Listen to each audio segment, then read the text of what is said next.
दोस्तों, आज की ये जो वीडियो है क्लास 12 के स्टूडेंट के लिए बहुत ही इंपॉर्टेंट है।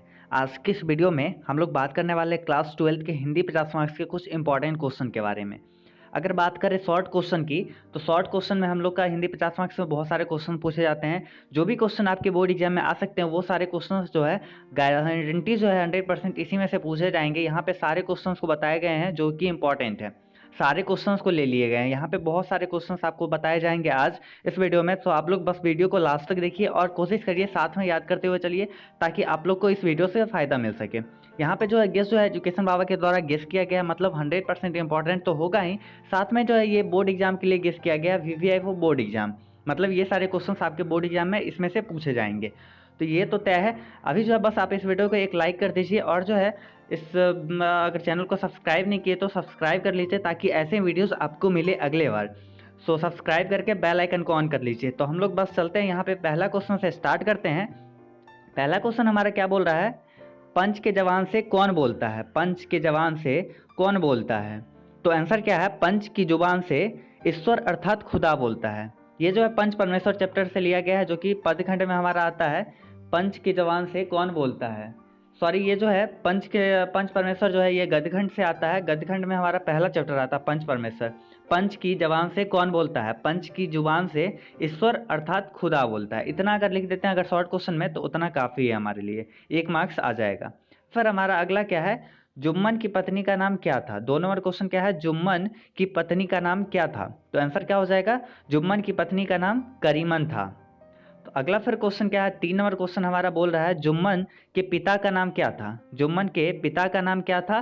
तो आंसर क्या हो जाएगा, जुमराती शेख, जुमराती शेख। फिर हमारा अगला क्वेश्चन है 4 नंबर, अलगू चौधरी के गुरु का नाम क्या था? अलगू चौधरी के गुरु का नाम क्या था? तो आंसर क्या हो जाएगा, जुमराती शेख। क्या, जुमराती शेख। जुम्मन के पिता का नाम जुमराती शेख, अलगू चौधरी के गुरु का नाम जुमराती शेख। ठीक है। फिर हमारा 5 नंबर क्वेश्चन क्या आ जाती है, 5 नंबर क्वेश्चन हमारा है, प्रेमचंद्र का पहला उपन्यास कौन सा है? प्रेमचंद्र का पहला उपन्यास कौन सा है? तो आंसर क्या हो जाएगा, सेवा सदन। प्रेमचंद्र का पहला उपन्यास कौन सा है? तो आंसर हो जाएगी सेवा सदन। फिर हमारा अगला क्वेश्चन आ जाती है 6 नंबर, उसमें क्या है, प्रेमचंद्र का अंतिम उपन्यास कौन सा है? प्रेमचंद्र का अंतिम उपन्यास कौन सा है? तो आंसर क्या हो जाएगा, मंगलसूत्र। प्रेमचंद्र का पहला उपन्यास कौन सा है, सेवा सदन, अंतिम उपन्यास मंगलसूत्र। फिर हमारा 7 नंबर क्वेश्चन क्या आ जाती है, प्रेमचंद्र ने कितनी कहानियां लिखी है? प्रेमचंद्र ने कितनी कहानियां लिखी हैं? प्रेम से लगभग, प्रेमचंद्र ने यहाँ पे होगा लगभग 300 कहानियां लिखी है। प्रेमचंद्र ने लगभग 300 कहानियां लिखी है। फिर हमारा 8 नंबर क्वेश्चन क्या आ जाती है, पंच परमेश्वर कहानी में किसका उद्घाटन हुआ है?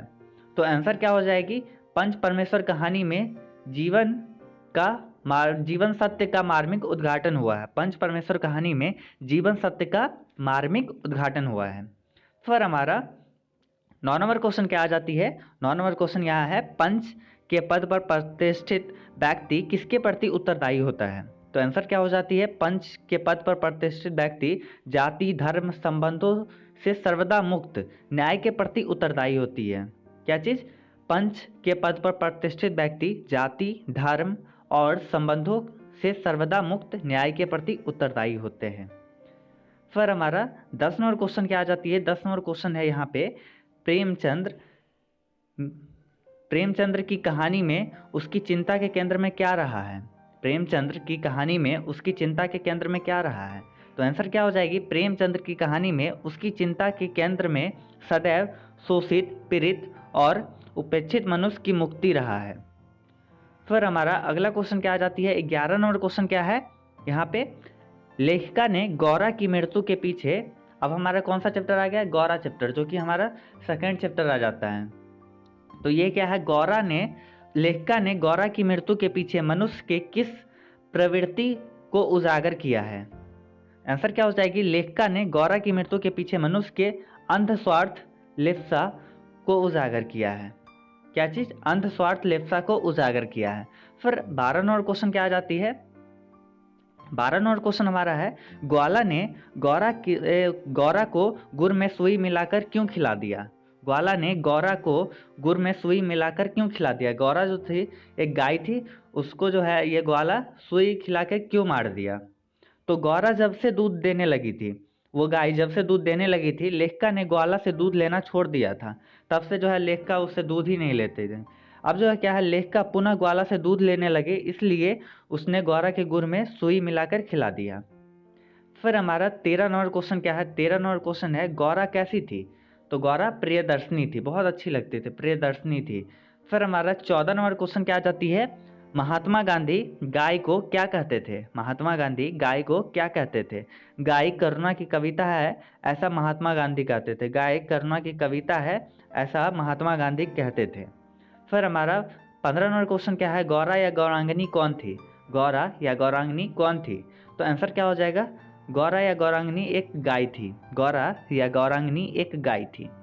फिर हमारा क्या है, 16 नंबर क्वेश्चन है, लालमणि कौन था? लालमणि एक गाय का बछड़ा था। लालमणि एक गाय का बछड़ा था। फिर 17 नंबर क्वेश्चन क्या है, किसने गौरा के गुड़ में सुई खिला दिया था? किसने गौरा के गुड़ में सुई खिला दिया था? एक ग्वाला ने गौरा के गुड़ में सुई खिला दिया था।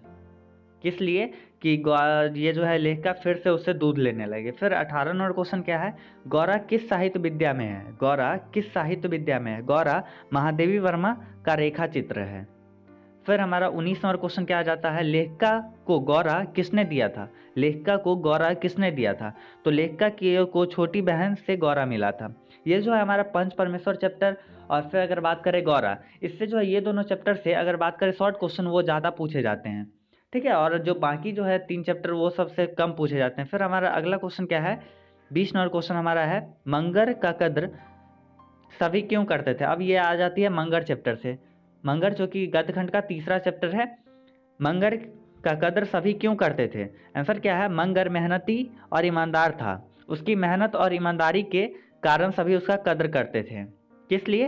मंगर मेहनती और ईमानदार था, उसकी मेहनत और ईमानदारी के कारण सभी उसके कद्र करते थे। फिर हमारा क्या है, 21 नंबर क्वेश्चन है।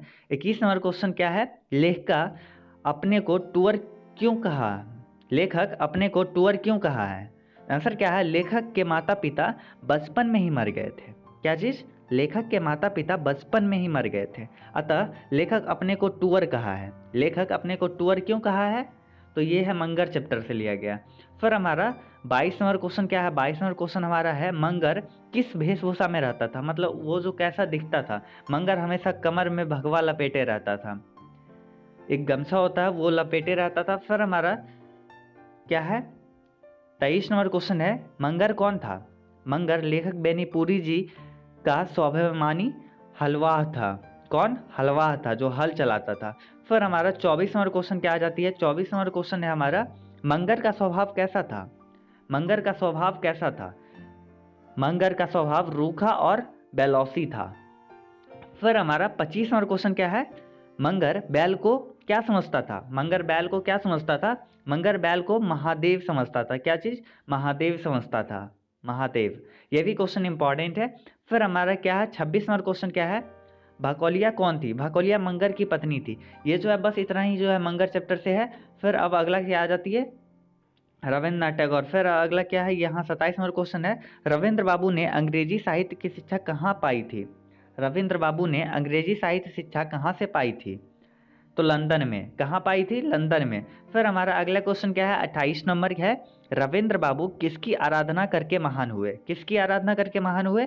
सरस्वती जी, सरस्वती जी। फिर हमारा अगला क्वेश्चन क्या है, 29 नंबर, रविंद्र बाबू का हृदय किस चीज से परिपूर्ण था? तो आंसर क्या हो जाएगा, रविंद्र बाबू का हृदय स्वदेश प्रेम से परिपूर्ण था। किससे? स्वदेश प्रेम से परिपूर्ण था। फिर हमारा अगला क्वेश्चन क्या है, रविंद्रनाथ बचपन में अपने पिता को किस प्रकार का गीत सुनाया करते थे?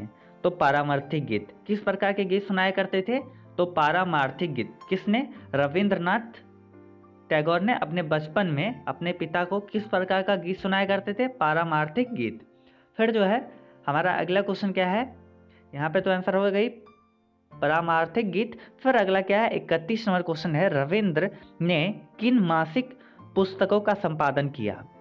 क्या आंसर में है, भारती, बालक, साधना और बंग दर्शन नामक मासिक पुस्तकों का संपादन रविंद्रनाथ ने किया। अब इसमें से अगर आपको 2 भी नाम याद है तो एटलीस्ट कम से कम आप लोग 2 नाम जरूर लिख दीजिए इसमें। फिर जो है अगर सारे याद हो जाते तो बहुत अच्छी बात है। फिर हमारा क्या है 32 नंबर क्वेश्चन क्या है, गणतंत्र दिवस समारोह में हर राज्य की ओर से क्या निकला था। गणतंत्र दिवस समारोह में हर राज्य की ओर से क्या निकला था, तो आंसर क्या हो जाती है, गणतंत्र दिवस समारोह में हर राज्य की ओर से एक झांकी निकली थी। फिर हमारा अगला क्वेश्चन क्या है, लेखक गणतंत्र दिवस का जलसा दिल्ली में। अब जो है बहुत कम क्वेश्चन बचा है, 2 से 3 क्वेश्चन और है, देख लेते हैं, फिर जो है खत्म हो जाएगी ये वीडियो, फिर अगला वीडियो के बारे में बताया जाएगा। क्या है क्वेश्चन, लेखक गणतंत्र दिवस का जलसा दिल्ली में कितने बार देखे हैं, तो 4 बार। लेखक गणतंत्र दिवस यानी 26 जनवरी का जलसा दिल्ली में कितनी बार देखे हैं, तो 4 बार। आंसर क्या है। फिर अगला क्वेश्चन क्या है, अगला क्वेश्चन है ठिठुरता व गणतंत्र किस तरह की रचना है। ठिठुरता व गणतंत्र किस तरह की रचना है। ठिठुरता व गणतंत्र व्यंग्यात्मक रचना है। फिर अगला क्वेश्चन क्या है, हरिशंकर परसाई का जन्म कब और कहाँ हुआ था, तो आंसर क्या है, हरिशंकर परसाई का जन्म 1924 में इटारसी मध्य प्रदेश में हुआ था। कब हुआ था, 1924 ईस्वी में। कहाँ, इटारसी मध्य प्रदेश में। अब जो है बस यहीं पे गद्यखंड का ये क्वेश्चन जो है खत्म होती है। गद्यखंड में जितने सारे क्वेश्चंस पूछे जाएंगे सारे जो है इसी क्वेश्चन में से पूछे जाएंगे। सो आप लोग ये सारे क्वेश्चंस को अच्छे से याद कर लो, अगर नहीं याद हुआ एक बार फिर से वीडियो देख लो, याद हो जाएगा। अब जो है पदखंड की अगर बात करें तो पदखंड का अगला वीडियो जो है आपको 1 से 2 दिन में आपको ऐसे ही दिखने को मिलेंगे। तो उसके लिए जो आप बस चैनल को सब्सक्राइब कर लीजिए, सब्सक्राइब करके बेल आइकन को ऑन कर लीजिए। उससे क्या होगा, अगला नोटिफिकेशन आपके मोबाइल पे चला जाएगा ताकि आप वो वीडियो देख सकोगे। तो नीचे लाल कलर का बटन होगा, सब्सक्राइब कर लीजिए और जो है इस वीडियो को लाइक करके अपने दोस्तों के साथ शेयर कर दीजिए ताकि जो है वो लोग भी इस वीडियो को देख सकें। तो अपने दोस्तों के साथ शेयर करना बिल्कुल ना भूलें।